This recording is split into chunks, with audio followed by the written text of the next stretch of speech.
Annyeonghaseyo 여러분. Di video kali ini kita belajar tentang bentuk formal, kata kerja, dan kata sifat.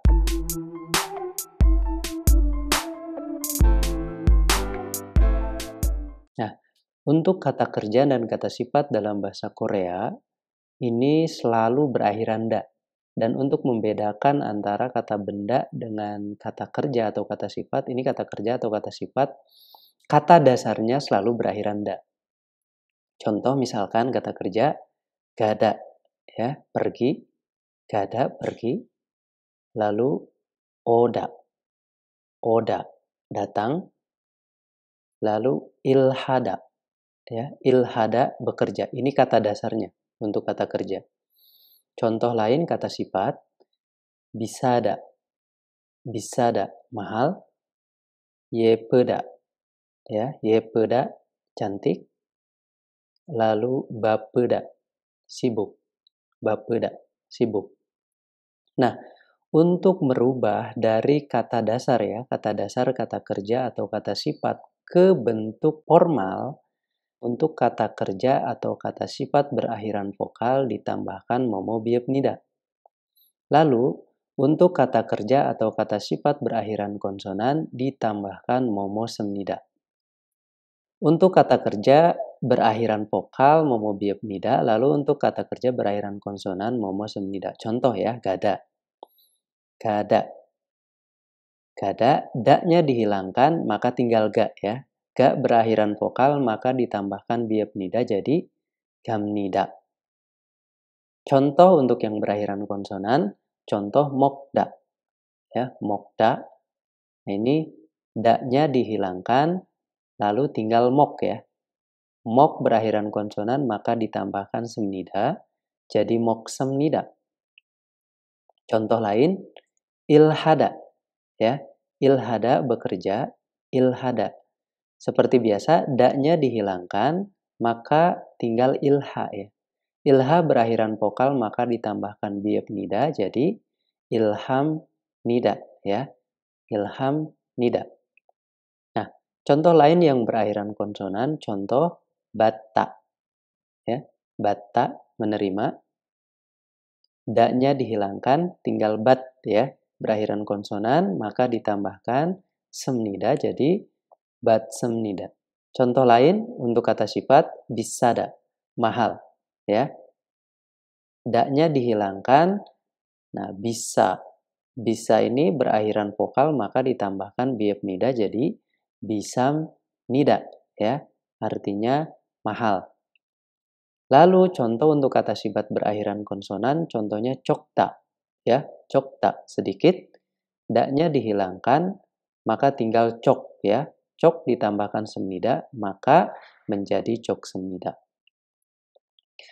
Nah, ini ada pengecualian untuk kata kerja atau kata sifat berakhiran real, maka realnya dihilangkan ya. Setelah real dihilangkan, kembali ke aturan awal yaitu untuk berakhiran vokal ditambahkan momo biepnida, yang berakhiran konsonan ditambahkan momo semnida. Contoh yolda. Dia berakhiran real ya. Nah, da-nya dihilangkan, realnya juga dihilangkan. Dua-duanya dihilangkan lalu ditambahkan biepnida, maka jadi yomnida ya. Yolda membuka, real dan da-nya dihilangkan, ditambahkan momo biepnida jadi yomnida. Contoh lain nolda ya. Nolda bermain. Dia juga berakhiran real. Ya. Maka real dan da-nya dihilangkan, ditambahkan momo biepnida karena dia berakhiran vokal ya. Jadi nomnida. Nah, contoh dalam kalimat ya. Babel moksemnida. Nah, di sini ada el atau rel. El atau rel di sini adalah partikel objek. Untuk sebagai penanda objek ya. Untuk sebagai penanda objek, maka ditambahkan momo el atau rel. Jadi, partikel objek itu menjelaskan bahwa kata di depan partikel objek tersebut merupakan objek ya. Oke, contoh babel moksemnida ya. Babel moksemnida, bab itu nasi, el-nya partikel objek, moksemnidanya makan. Jadi makan nasi. Contoh lain Uyurel masimnida. Ya, uyu adalah susu, masimnidanya minum. Minum susu. Uyurel masimnida. Ya, uyurel masimnida. Minum susu. Nah, di sini yang dilingkari adalah partikel objek. El adalah untuk kata benda ya, berakhiran konsonan, sementara rel untuk kata benda berakhiran vokal.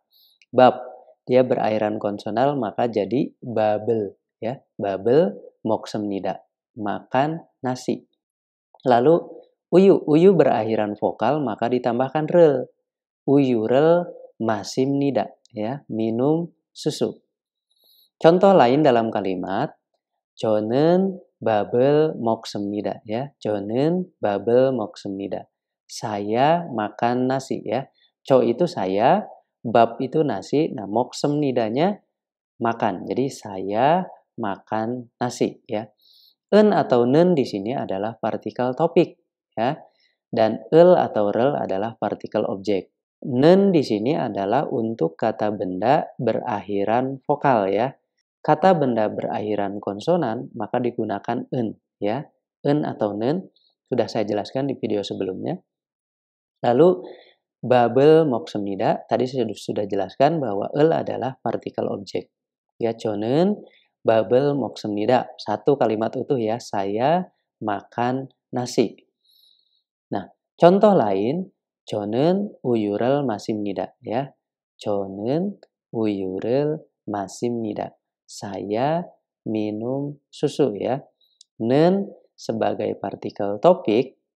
Nah, rel atau el di sini adalah untuk partikel objek. Jadi dia menjelaskan bahwa kata benda di depannya adalah objek. 저는 우유를 마십니다. Saya minum susu. Demikianlah teman-teman video kali ini. Semoga membantu teman-teman yang baru belajar bahasa Korea ya. Bagi kalian yang belum memahami, silahkan diulang lagi videonya ya. Dan kalau kalian suka dengan video ini, silahkan klik like dan subscribe channel saya Juragan Kimchi. Terima kasih.